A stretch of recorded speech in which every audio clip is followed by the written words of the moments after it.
An Act of Kindness. Written by Aurora-Boring-Alis and read by Goombasa. Regardless of the thick coat, mittens, and scarf she wore, she was chilled to the bone. This winter had been much colder than she anticipated. So many days had been below freezing temperatures. Had she not been able to summon her flames to warm herself, she would have been a walking icicle. The dimly lit bus shelter she stood under did little to protect her from the winter wind. She had pulled her hood onto her head, attempting to shield her ears, but the wind knocked it off. Her bus was scheduled to arrive 10 minutes ago. Usually, she wouldn't be as annoyed, but when it's frigid temperatures out and you're carrying a bag that weighs close to 20 pounds, you're allowed to be annoyed. I shouldn't be surprised, though. That darn schedule is always off, she thought, shifting her bag over her shoulder. She glanced to the clock across the street from the shelter, reading 8:37 p.m. She knew that making an appointment for such a late interview would be a mistake. She sighed. The cat still had so much to do. Make dinner, work out, check in with her friend Cream, for she did worry about Blaze, clean her apartment, and of course, the mountain of homework that had been dropped upon her. Ah, the life of a single university student. She broke her gaze as she caught a pair of headlights in her peripheral. Her eyes darted to the small LCD information mounted on the side of the vehicle. "'Bout time," she thought, hurrying out of the shelter. A blast of wind hit her as the doors opened. The cat gracefully leapt in. Her heels sank into the soaking rug that had been spread down on the floor of the bus. The feline dived into her bag, fishing out her wallet. She produced her bus pass, tapping against the small payment unit. She put her wallet away, beginning to walk to the closest seat. Before she could sit, the machine screeched loudly, causing the driver to turn to her with a displeased voice. "Your pass is empty," they said, fingers drumming against the steering wheel. "Got any change?" Blaze's face grew flushed. She remembered earlier in the day when she had gluttonously ran to a vending machine for a pack of gum after eating a particularly fishy lunch. She quietly shook her head, her face downcast. Then came the inevitable, "Get your ass off my bus, freeloader." "Sorry, but I can't let you ride for free," the driver said. Blaze's hands balled into small fists as she looked to the driver. "My home's an hour's walk from here," she said. "I can pay at the terminal tomorrow." "Sorry, sweetheart, but rules are rules," the driver said, pointing to a bright red sign right beside the payment unit. The doors swung open again. The wind blew in, shaking the bus. She heard annoyed honks coming from behind the bus, most likely because it was stopped at a green light.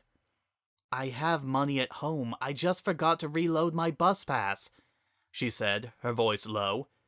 "If you allow me to ride, I'll pay double the fare at the terminal tomorrow morning." The driver shot her a glare. "If you really had the money, you wouldn't have forgotten it. Now get off of my bus. I got a schedule to keep," the driver exclaimed, pointing to the door.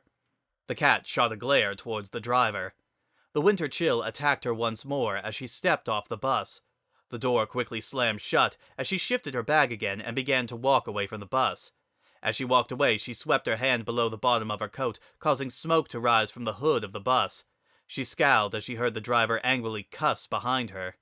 The cat bundled her scarf tighter around her neck, attempting to keep herself warmer. As she began her hour walk to her home, she heard a voice call behind her, "Hey, hold up!" The cat turned around to see a silver-gray hedgehog running towards her. He wore a green jacket with half-buttoned-up big boots on his feet. The cord of an earbud peeped out from under the brim of his hat. He carried a black tube on his back with a large bag that seemed to weigh him down. Blaze stopped walking as he caught up with her. She pointed to herself, confused as he beamed a cheery smile at her. "I was just on the bus and heard what happened," he said, pointing back to the smoking bus. "The driver had me get off too, something about engine trouble." Blaze stayed quiet as the hedgehog beamed at her again. "There's another bus coming to replace that one," he said, his yellow eyes wide with wonder. "I can pay your fare if you'd like." "That's very kind of you," the cat said as she watched another bus roll into view. Her eyes drifted back to the hedgehog in front of her. "But I don't want to impose." "Impose? Nah, I'm happy to help." He batted a hand, shaking his head. "Besides, I see you every morning. You ride the 76B to the university. It's not like we're total strangers." Yes, we are, Blaze thought to herself as the driver popped open the doors, yelling at the two of them. The hedgehog yelled something back and then held out his hand to her. Come on, it's cold out here, and you did say it was an hour's walk back to your place. The cat glanced at him as he hurried back to the bus. Come on, the driver's getting impatient, he exclaimed. Blaze let a sigh escape her lips as she hurried into the bus, seeing the hedgehog smile at the driver. He handed over an extra bill for her own fare. Blaze felt a blush adorn her cheeks out of the embarrassment of not being prepared. The hedgehog paid and began walking back, picking a seat across from Blaze. He had almost fell on his face when the light had changed and the driver stepped on the gas. He stumbled, glancing wide-eyed towards her. He gave a small laugh, flashing another smile, before slamming onto his seat. The rest of the bus was empty, minus the driver and the two. Blaze gingerly removed her bag from her shoulder, resting it on the seat behind her. She removed her gloves, blowing her breath on her hands and rubbing them together to warm them up. Her gaze wandered back to the hedgehog, who was still smiling at her. She scowled a little bit before clearing her throat. Thank you, she said, for the fare. No problemo, the hedgehog said, batting his hand in her direction. He pulled off the tube and set his bag on the chair beside him. You're a uni kid. Chaos knows you could use a hand from time to time. Blaze's brow furrowed as the hedgehog blinked twice and shook his head. I mean, we all need a hand sometimes, right? He said before nervously laughing. I suppose so, Blaze said, her gaze wandering to the window. So, are you at Capital City U? He asked. Yes. Well, what you studying? Marketing, she said, watching the hedgehog's gaze widen. The cat pointed to his bag, which spewed out several sketchbooks and broken pencils. I'm assuming you're an artist. Caught red-handed, he said with a smirk before waving a sketchbook, pages flapping in the air. I'm at Crisis College for General Arts Studies, hoping to get a gig in graphic design. Interesting. The hedgehog leapt a seat closer to her, extending his hand across the aisle. I'm Silver. Blaze gingerly took his hand, shaking it. Blaze. If I may, you're at CCU. Why are you so far downtown? He asked. Oh, she murmured. I had an apprenticeship interview today. How'd it go? She shrugged. Fine, I guess. The interviewer was hard to read. When do you hear back from them? They said they'd be in touch, she murmured before sighing. Silver beamed at her. Well, you did your best. That's all you can do, he said as his eyes wandered up to the LCD screen above his head. The orange letters changed route stops as he leaned to his left, tugging the stop cord. He quickly gathered up his supplies, tugging the bag over his back and holding the bag in his hand. He stood up, smiling at the cat. Well, you have a good night, Miss Blaze, he said. Thank you, Silver, she said. You have a good night, too. The hedgehog smiled again, shifting his supplies in his hands, before walking to the doors of the bus. The vehicle heaved to a stop, Silver stumbling a little. The doors sighed open as the hedgehog thanked the driver and left the bus. He trotted outside the vehicle, the doors closing again. Blaze's gaze wandered to the window where the hedgehog walked past the bus, waving towards the cat. A small smile crossed her lips as she raised her hand, waving to him.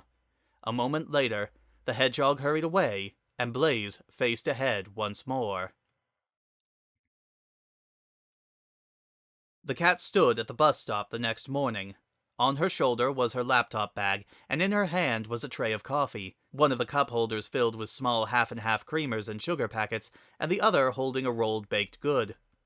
It was still bitterly cold. Luckily, the wind had lightened up. The cat stood under the bus shelter, glancing at her watch. As per usual, the bus was late, but who would expect it to actually run on schedule? Steam rose from the wax cups. Blaze had woken up early and reloaded her bus pass as the number one to-do. She'd left a note beside her bedside the night before, knowing that she'd forget. She then hurried to Cream's Cafe so she could pick up some coffee. The rabbit knew how to make the perfect cup of coffee, and perfect treats to match. Blaze heard the bus sigh to a stop in front of her. She produced her wallet and tapped her bus pass, the machine happily chiming. The driver, the same one who had forced her off the bus, glared at her. The cat shot back with a look so scathing one would think that their eyes would bleed. The bus was very much alive this morning. People were everywhere, sucked into their phones, listening to music or texting. Blaze took a seat, resting the coffee tray in her lap. Her eyes scanned the bus for the hedgehog from the night before, but he was not on. He had said he saw her ride this very bus every morning, so where was he? The bus lurched forward as Blaze's gaze turned to the window, her eyes falling upon a silver hedgehog hurrying to the stop ahead. Her gaze widened, noticing it was silver. His coat was half done up, his hat lopsided on his head.